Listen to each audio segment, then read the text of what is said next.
하나님의 말씀을 보시겠습니다. 하나님의 말씀은 마가복음 9장 38절로부터 50절의 말씀입니다.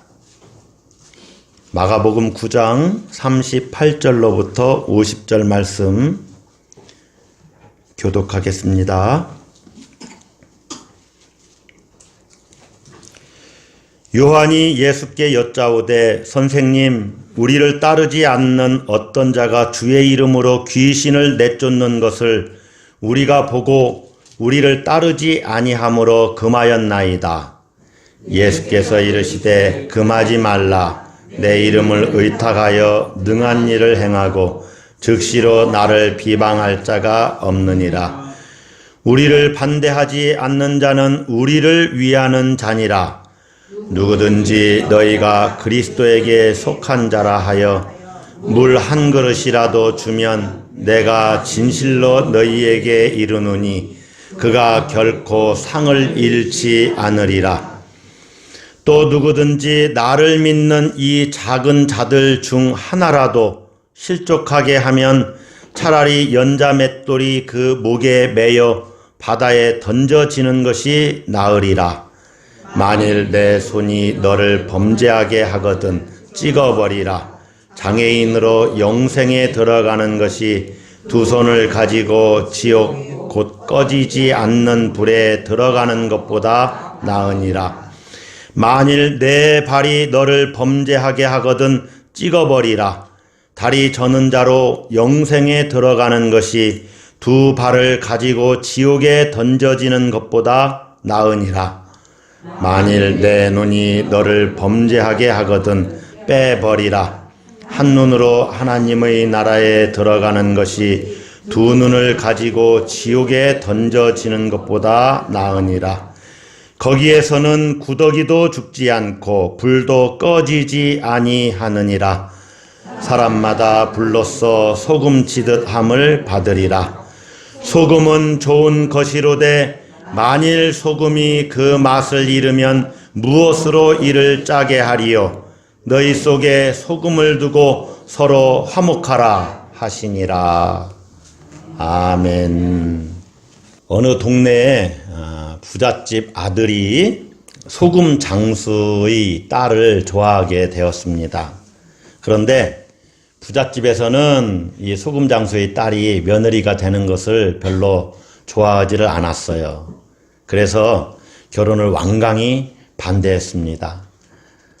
그러나 그 아들은 그런 반대를 무릅쓰고 끝내 소금 장수의 딸과 결혼을 했습니다. 시어머니는 처음부터 며느리가 탐탁치 않고 마음에 들지 않았기 때문에 아주 힘든 시집살이를 시켰습니다. 소금 장수 부부가 딸이 힘들게 시집살이 하면서 산다는 이야기를 듣고 걱정하다 못해서 딸의 어려움을 덜어줄 궁리를 했습니다. 그래서 사돈 내외를 점잖게 집으로 초대를 했습니다. 식사를 대접하고자 초대한 것입니다. 그리고 거하게 떡 벌어진 음식상을 차려냈습니다. 그런데 이게 웬일이냐면 소금 전혀 치지 않고 간을 전혀 하지 않은 국과 김치, 고기, 전, 나물 그런 것들을 반찬으로 내놓은 거예요. 그러니 맛이 난리가 없지요. 음식이 너무 싱거워서 얘기도 못하고 이 부잣집 사돈 내외는 제대로 밥을 먹지를 못하는 거예요. 너무 맛이 없으면 밥맛이 없잖아요. 그러나 체면상 안 먹을 수는 없고 그래서 꾸역꾸역 밥을 몇 숟갈 뜨다가 이내 수저를 놓고 말았습니다. 아니, 차린 것이 적어서 안 드시는 거예요? 뭐 특별히 원하시는 것이라도 있으세요? 사돈 내외는 어쩔 줄을 몰랐어요. 이때 소금 장수가 방긋이 웃으면서 사돈어른, 말씀은 안 하시지만 음식이 너무 싱거워서 못 드시겠지요. 이렇게 소금이 들어가지 않으면 음식의 맛을 낼 수가 없습니다. 세상에 저희 같은 소금 장수가 있어야 되지를 않겠습니까? 저는 제 딸아이에게 항상 이렇게 이야기를 합니다. 너는 꼭 세상의 소금과 같은 사람이 되라. 어딜 가나 소금과 같은 맛을 내는 인생을 살아야 한다. 그렇게 말했습니다. 부자 사돈이 여러 가지를 깨달았습니다. 그때부터 며느리를 사랑하기 시작한 거예요. 그리고 소금 장수 사돈과도 화목하게 지내게 되었다는 것입니다. 식사 시간에 그 소금으로 맛을 냈다는 이야기를 드렸지만은, 소금이 양 가정을 화목케 한 것이죠. 오늘은 소금 이야기를 좀 하려고 그럽니다. 여러분, 주님이 산상수훈에서 말씀하셨죠. 너희는 세상의 소금이니 소금이 만일 그 맛을 잃으면 무엇으로 짜게 하리요. 후에는 아무 쓸데없어 다만 밖에 버려져 사람들에게 어떻게 된다고요? 밟힐 뿐이니라. 소금이 맛을 잃으면 그냥 버려야 돼요. 짠맛을 잃으면 오히려 소금이 쓰게 되나요?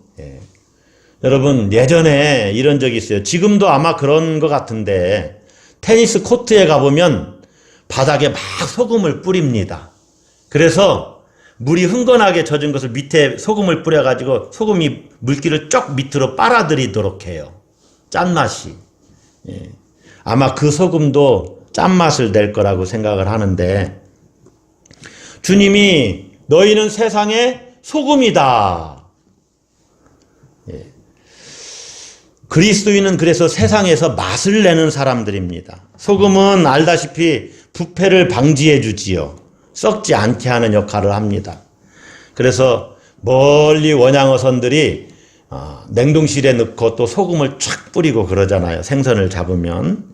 부패를 방지하는 일을 하는 거예요, 소금이. 또 맛을 내는 역할을 해요. 소금이 맛을 내는 역할을 합니다. 싱거운 음식들에게 짠맛을 제공해 주는 거죠. 오늘 본문 50절에서도 주님이 제자들에게 너희 속에 소금을 두라 이렇게 말씀합니다. 따라서 한번 하겠습니다. 너희 속에 소금을 두라. 제가 오늘 설교 제목을 고민을 많이 했어요. 소금을 두라 이렇게 할까? 여러분, 소금만 우리 안에 두면 어떻게 해요? 여러분, 예를 들면은 이건 영적인 이야기지만 부뚜막에 소금만 두고 소금을 치지 않으면 무슨 소용이 있습니까? 그래서 이건 설교 제목으로 조금 그런데 그 뒷이야기를 해야 되거든요. 너희 속에 소금을 두고 서로 화목하라 그랬잖아요. 그러니까 너희 속에 설교 제목을 소금을 두라 이렇게 하는 것은 조금 그렇다 생각해서, 그러면 맛을 내라 이렇게 해야 되겠다. 그래서 설교 제목이 맛을 내라입니다. 따라서 한번 하겠습니다. 맛을 내라. 소금을 두고 맛을 내라는 거예요. 여러분, 소금으로 맛을 내는데 소금 맛은 어떤 맛이지요? 짠맛입니다.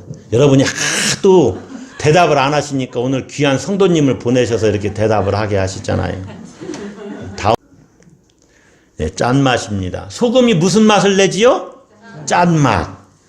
여러분, 우리 혀는 미각을 이렇게 느끼는 감각기관이잖아요. 그런데 우리 혀가 느끼는 그 맛이 예전에 영양학적으로는 4가지라고 하고 요즘에 백과사전에는 5가지라고 그러는데 어떤 맛인지 아십니까?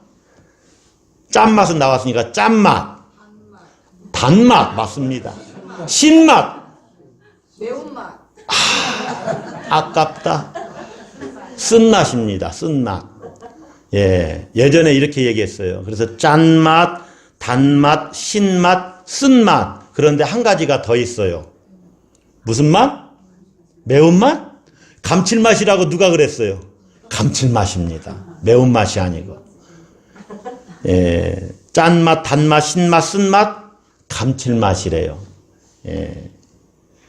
그러면 목사님 무슨 얘기예요? 매운맛은 어디 갔습니까? 이 매운맛은요, 혀가 느끼는 그런 맛이 아니고 이거는 고통이에요. 통증이에요. 통증. 그래서 매운맛은 미각이 아니고 촉각입니다. 오! 우리 교회 나오셔야 되겠다. 촉각이에요. 촉각. 예. 예. 매운맛은 촉각이래요. 그럼 떫은 맛도 촉각입니다. 예. 모르셨죠? 예. 저는 감칠맛을 오늘 배웠어요. 오늘 아침에. 예. 5가지 맛이 맛 중에 감칠맛이 들어가요. 우미라고도 한답니다. 예.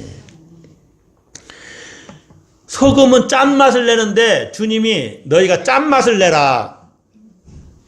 제가 가만히 생각하니까 우리 그리스도인들은 어디 가서 짠맛을 내면 안 됩니다. 사실. 짜게 굴면 안 돼요. 조금 호주머니를 잘 열어야지. 짠맛 나는 건 별로예요. 예. 그런데 소금 맛을 내는데 오늘 주님은 무슨 맛을 내라고 그러냐면 너희 속에 소금을 두고 서로 어떻게 하라? 화목하라. 그러니까 소금 맛이 무슨 맛이겠어요? 영적으로는 화목 맛이에요. 화목 맛. 화목의 맛을 내는 겁니다. 따라서 한번 하겠습니다. 화목의 맛을 내라. 화목의 맛을 예. 소금을 우리 안에 뒀는데 그 소금을 뿌리라는 거예요. 맛을 내라는 거예요. 그러면 화목해진다는 거예요. 예. 서로 화목하라. 오늘 본문은 지난주 본문에 이어져서 계속 예수님이 첫 번째 순환 예고, 두 번째 순환 예고와 그 다음에 세 번째 순환 예고를 하시는데 그 두 번째와 세 번째 사이에 있던 말씀이에요. 예. 두 번째 순환 예고를 하시고 제자들이 논쟁을 하잖아요. 누가 크냐 이런 쟁론이 벌어집니다. 그때 예수님이 첫째가 되려면 꼴찌 마지막이 되어야 되고 다른 사람들을 섬겨야 한다. 이렇게 제자도의 말씀을 하셨습니다. 그 말씀에 이어지는 말씀이 오늘의 말씀이에요. 그러니까 두 번째 순환 예고와 세 번째 순환 예고 사이에 있는 말씀으로 이 말씀도 제자도에 관한 말씀입니다. 예수님께서 제자들을 가르치시는데 이 제자들의 오해와 무지 문제를 다루시면서 가르치셔요. 누가 크냐 하는 것은 공동체 내의 갈등의 문제라면은 오늘 본문은 공동체 밖에 있는 사람들에 관한 이야기입니다. 공동체 밖에 있는 사람들을 어떻게 대할 것이냐. 우리 공동체에 속하지 않았는데 그들을 어떻게 대하는 것이 바르게 대하는 것이냐 하는 문제를 주님이 말씀하시는 거예요. 여러 가지 주제가 이렇게 섞여 있지만 공통적인 것은 바로 그것입니다. 우리 공동체 밖에 있는 사람들을 어떻게 대할 것인가. 공동체에 속하지 않으면서 주의 이름으로 귀신을 내쫓는 사람의 사역을 어찌해야 됩니까 하는 문제가 포함되어 있어요. 예. 허용해야 됩니까? 허용하지 말아야 됩니까? 하는 문제입니다. 예. 이런 문제는 마가복음 공동체를 비롯해서 초대교회에서도 빈번히 있었던 문제입니다. 예루살렘 교회와 바울의 갈등도 여기에 속해요. 요한이 주님께 이렇게 묻습니다. 38절을 보세요. 요한이 예수께 여짜오되 선생님, 우리를 따르지 않는 어떤 자가 주의 이름으로 귀신을 내쫓는 것을 우리가 보고 우리를 따르지 아니함으로 금하였나이다. 자, 귀신을 내쫓았는데 예수님의 이름으로 귀신을 내쫓았어요. 그런데 우리 제자 공동체에는 들어오지 않겠다고 하는 사람이 있어서 하지 말라고 그랬습니다. 이 얘기예요. 여러분 어떻게 해야 됩니까? 우리 저쪽 마을에 법륜사가 있잖아요. 거기 중이 스님이 어떤 사람이 아프다 그래가지고 막 불공을 들이고 어떻게 해도 안 나서요. 그래서 어디서 들었는지 예수 이름으로 기도하면 낫는다고 그래가지고 내가 예수 이름으로 명하노니 고혈압은 물러가라. 내가 예수 이름으로 명하노니 당뇨병은 물러가라. 병에서 노임받을지어다. 이렇게 선포를 했어요. 그 소식이 여러분에게 들려졌으면 어떻게 해야 돼요? 지금 이 문제를 이야기하는 겁니다. 또 한편으로 우리 교회에서는 그런 역사가 많이 안 일어나는데 저 옆에 교회에서 막 예수 이름으로 병을 고치는 역사가 일어났어요. 그때 우리는 어떤 마음을 가져야 되나 그 얘기예요. 예를 들면 이 문제는 별로 중요하지 않겠지만 출판사가 있다고 합시다. 기독교 출판사예요. 여러 출판사가 있잖아요. 예. 그런데 가나라는 출판사가 출판 영업을 합니다. 기독교 출판사인데. 그런데 가나다라입니다. 가나 출판사하고 다라 출판사가 있어요. 근데 다라 출판사는 잘 안 되는 거예요. 그럼 다라 출판사에서는 이쪽 가나 출판사가 잘 되어지니까 어떻게 해야 되겠습니까? 주의 이름으로 막 출판 사업을 하고 있는데 어떤 마음을 가져야 되겠느냐 그런 얘기입니다. 예. 여러분 같으면 어떻게 하겠습니까? 예. 주님이 말씀합니다. 금하지 말라. 내 이름을 의탁하여 능한 일을 행하고 즉시로 나를 비방할 자가 없느니라. 39절에 40절은 같이 읽습니다. 우리를 반대하지 않는 자는 우리를 위하는 자니라. 예, 우리를 반대하지 않는 자는 우리를 위하는 자니라.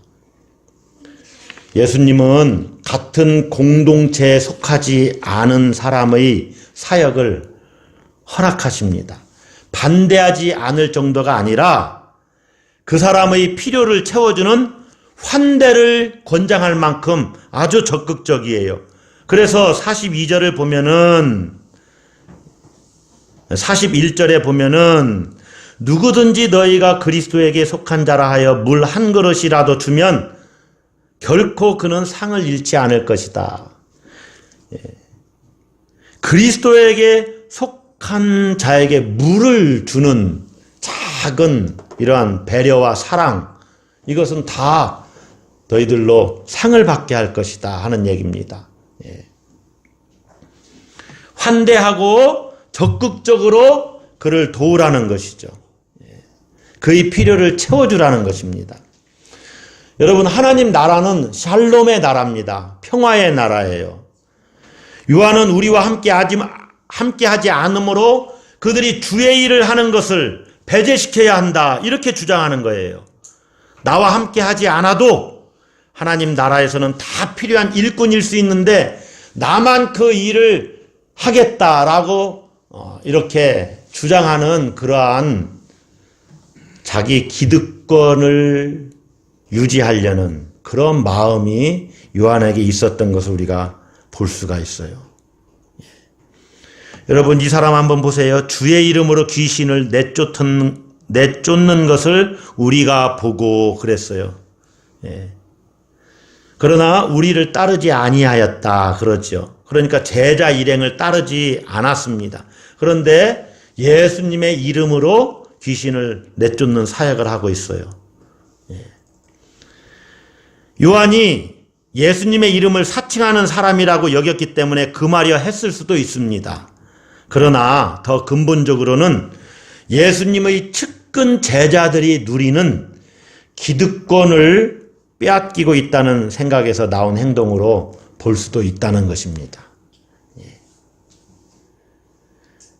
예수님의 제자들은 모든 것을 버리고 예수님을 따른 자들이잖아요. 자기들이 포기한 것보다 더 많은 것을 우리가 차지하고 우리가 행해야 되는데 다른 사람이 행하면 안 된다 하는 생각이 있었던 거예요. 그래서 다른 사람을 배제시키는 것입니다. 배타적으로 행했다는 것입니다. 다른 사람과 나를 차별화시켰다는 거예요.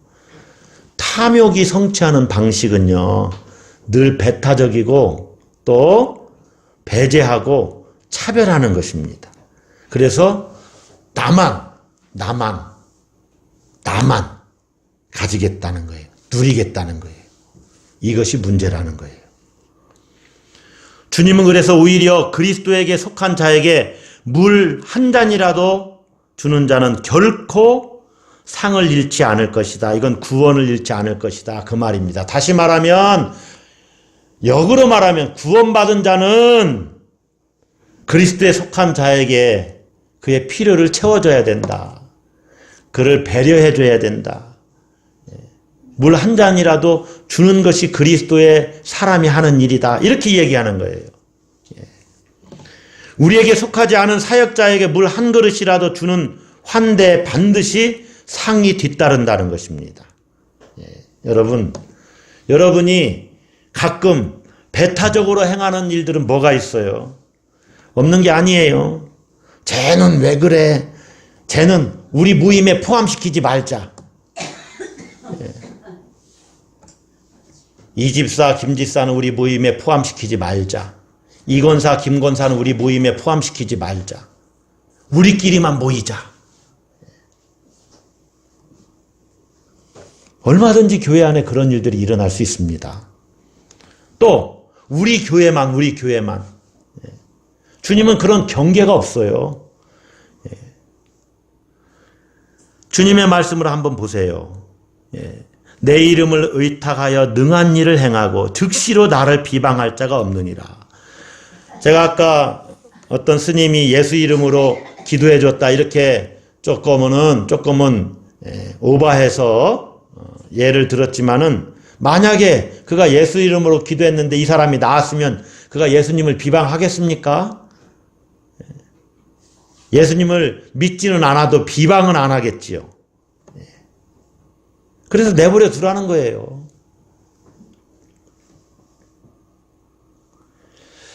예수님은 자신을 반대하지 않는 자, 그리스도께 속한 자에게 냉수 한 그릇이라도 대접하는 자를 모두 자신의 품으로 품으셔요.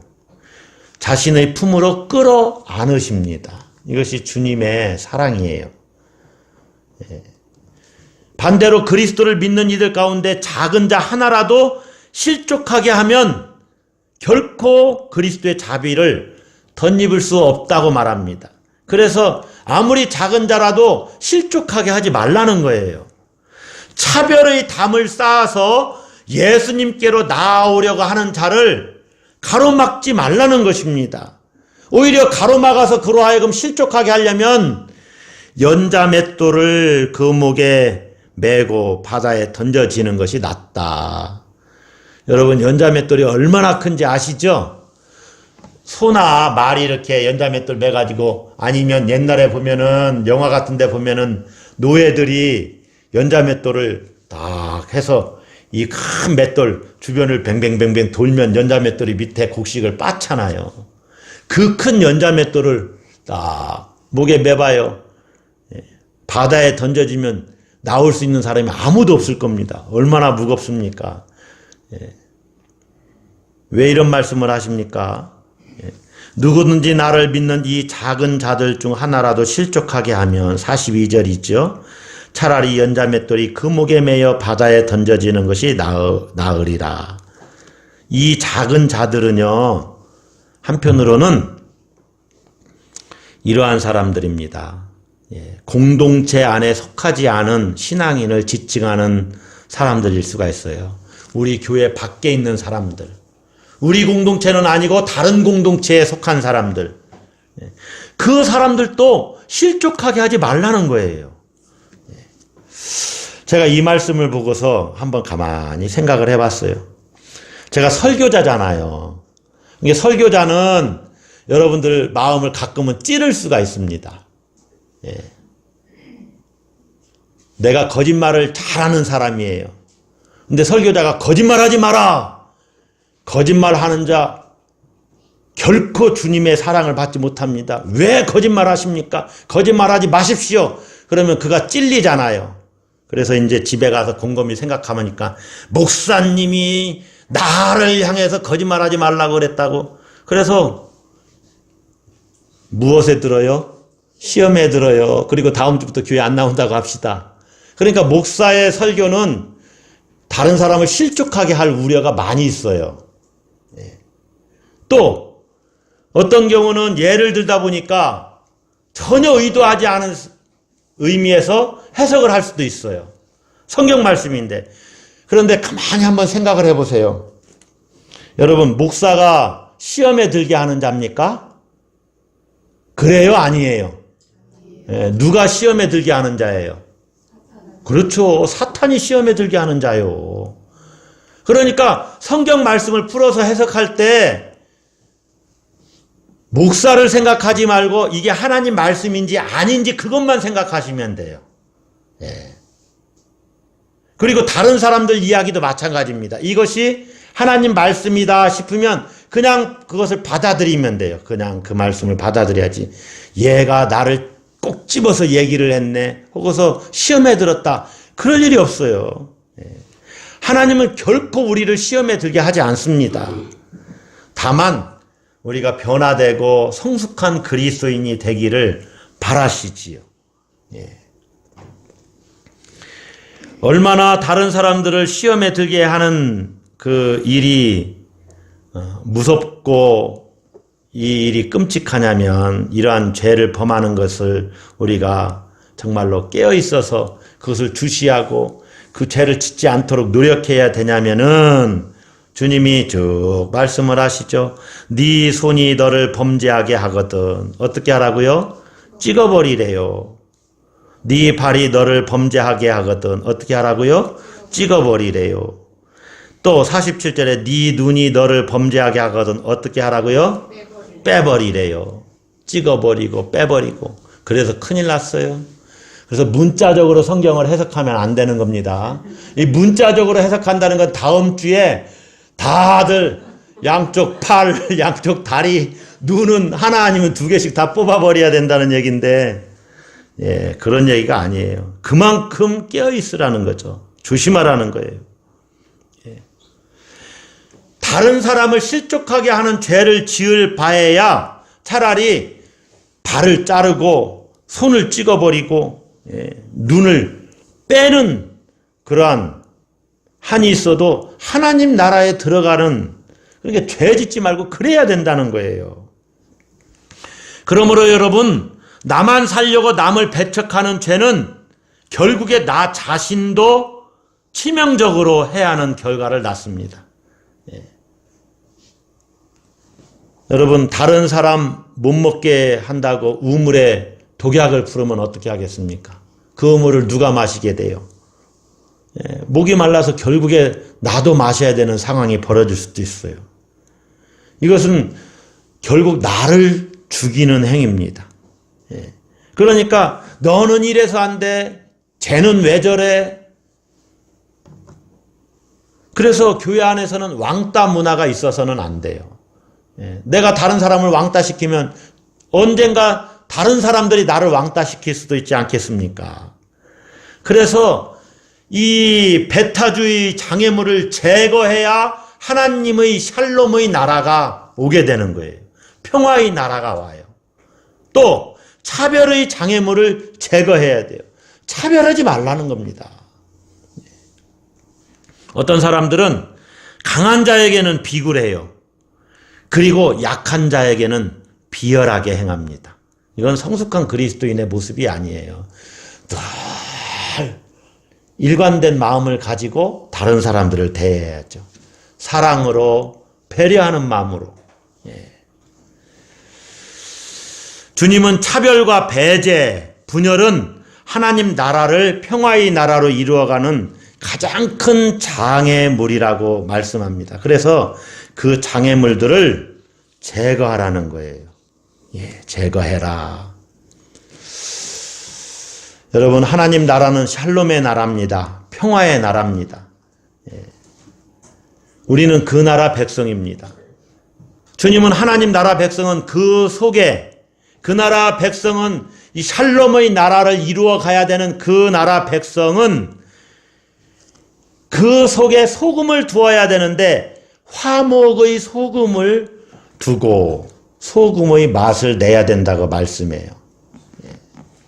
여러분 알다시피 소금은 그 맛을 내려면 자신이 녹아져야 됩니다.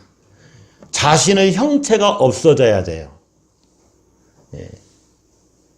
주님은 우리와 하나님을 화목해 하기 위해서 죽으셨어요.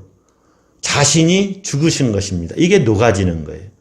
주님 자신이 그래서 화목의 소금이셨던 것입니다. 우리도 마찬가지요. 예수님의 제자들은 너희 속에 소금을 두고 서로 화목하라. 배타적으로 선을 그어서 저 사람들을 배제시키거나 차별하지 말라는 거예요. 그렇게 해서 불화를 조성하지 말라는 것입니다. 여러분, 자신의 모습을 포기해야만 맛을 낼 수가 있어요. 그래서 여러분, 교회 안에서는 화목해 되고 덕을 세우는 것이 가장 중요해요. 내 목소리가 너무 커버리면 안 돼요. 옳고 그른 것을 따질 때도 마찬가지입니다. 제가 틀린 것을 수용하라 그런 것이 아닙니다. 죄를 받아들여라 그런 것이 아니에요. 상대방이 잘못됐어요. 잘못됐다는 걸 말할 수 있습니다. 그러나 너무 크게 그로 하여금 실족하게 하는 죄를 범하지는 말라는 거예요. 또 내가 옳아도 너무 나를 주장해서는 안 된다는 거예요. 덕이 되게끔 어떤 때는 내가 옳아도 한번 말하고 그냥 조용히 있을 수도 있다는 거죠. 그래서 할 수만 있으면 화목해야 된다는 거예요. 공동체의 화목을 깨고 배타적으로 차별을 하고 불합리하는 것은 안 된다는 것입니다. 이웃교회도 마찬가지요. 다른 사역자들도 마찬가지예요. 우리 모두는 다 같이 주의 일을 하는 것입니다. 이 모양대로 저 모양대로. 또 어떤 때는 기질대로, 어떨 때는 자기 장점을 살려서 그렇게 하면 되는 거예요. 하나님 나라의 장애물, 배타주의, 차별화, 분열 이런 것들은 제거하고 화목해야 한다는 거예요. 화목의 소금을 두고 치라는 것이죠. 오늘 그 지옥에서 사람마다 불러서 소금 치듯 함을 받으리라. 그러므로 거기에 대해서 깨어있고 다른 사람들을 실족하게 하지 마라. 이렇게 말씀하시면서 불로써 소금 치듯 함을 받으리라 하고서 소금 이야기를 하는데, 불은요 정결케 하는 역할을 하잖아요. 깨끗게 하잖아요. 불순물을 태우는 역할을 하잖아요. 그렇게 불로 치듯이 우리를 정결케 하고 그 속에 소금을 두고 소금의 맛을 내라는 거예요. 소금의 맛을. 여러분, 교회 밖에 있는 이들에 대해서 영적으로는요, 그들이 우리 하나님의 자녀는 아닌 것이 분명합니다. 아직 돌아오질 못했어요. 탕자와 같아요. 또 공중의 권세 잡은 자를 따라요. 그러나 그들을 대할 때는 적대적으로 대하는 것이 아니고 관대하고 수용적으로 대해줘야 됩니다. 영적으로만 싸우는 것이지 실제로 대적하라는 것은 아니에요. 이것을 잘 아셔야 돼요. 그들의 필요를 채워주고 어려운 일이 있으면 기도해주고 해야 되는 것입니다. 여러분 속에 소금을 두십시오. 오늘 본문에서는요, 마태복음에서는 너희가 세상의 소금이라 그랬는데, 오늘 본문은 우리 속에 소금을 두래요. 소금을 둬라. 화목의 소금을 둬라. 여러분, 그리스도 안에 있는 자들을 넓은 마음으로 수용하고 환대하시는 여러분들이 되시길 바랍니다. 나와 좀 다르다고 배타적으로 차별하고 한편으로는 배제시키는 것이 아니라, 나랑 좀 다르지만은 이 사람도 하나님 나라의 한 지체지, 하나님 나라에서는 내 형제요 자매지, 또 이 사람도 주님의 이름으로 일하는 사람이지, 그렇게 여기면 얼마든지 우리는 서로 화목할 수가 있습니다. 여러분이 소금의 맛을 내는 그리스도인들이 다 되시기를 주의 이름으로 축복합니다. 다 같이 기도하겠습니다.